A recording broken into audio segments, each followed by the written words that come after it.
I just want to peacefully say.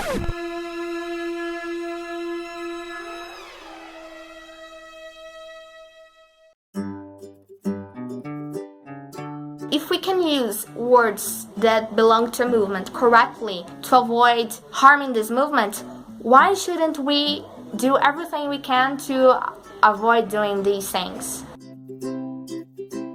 Animals' lives are not a game.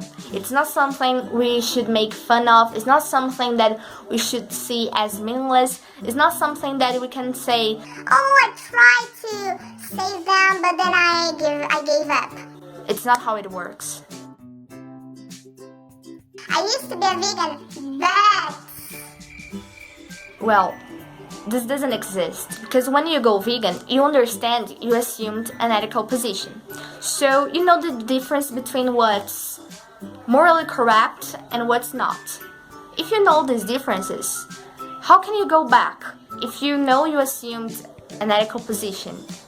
Because if you go back, that means you have never assumed an ethical position in the first place, and that means you have never been a vegan. Another bad part of this story are the excuses people use to tell why they are not vegan anymore. If they're telling this to other vegans, they will probably realize that these things are just excuses.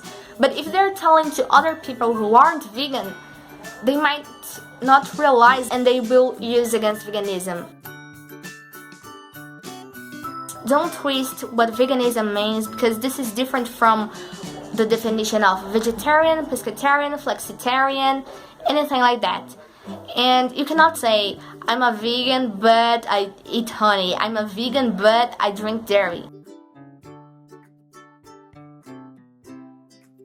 It's like saying, I don't want to exploit animals but I exploit animals because I want to.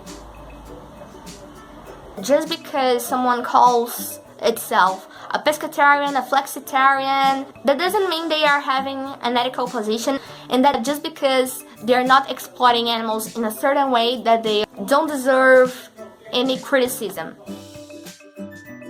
You cannot say that you are a vegetarian, a pescatarian, a flexitarian, a plant-based person for ethical reasons, because these movements don't want to abolish animal exploitation. They want to abolish some types of exploitation according to their interests. Pescatarians don't want to stop the consumption of fish, and vegetarians don't have the same goals as vegans have. Plant-based people don't want to abolish the leather industry, they don't want the wool industry to have an end. They just want to eat plant-based foods without ethical reasons behind it. And veganism is about abolishing in any way, shape or form animal exploitation in anything we find possible to abolish. And then we are not inflicting intentional harm. If you are inflicting intentional harm, you cannot say that you make part of this movement for ethical reasons, because you're not being an ethical person in the way you could be. Because anything less than doing what's possible to do to avoid harming animals means you're not being ethical, and means that you're not caring about doing what you can do. I really tried to be speechless, but I just couldn't go on. I really tried.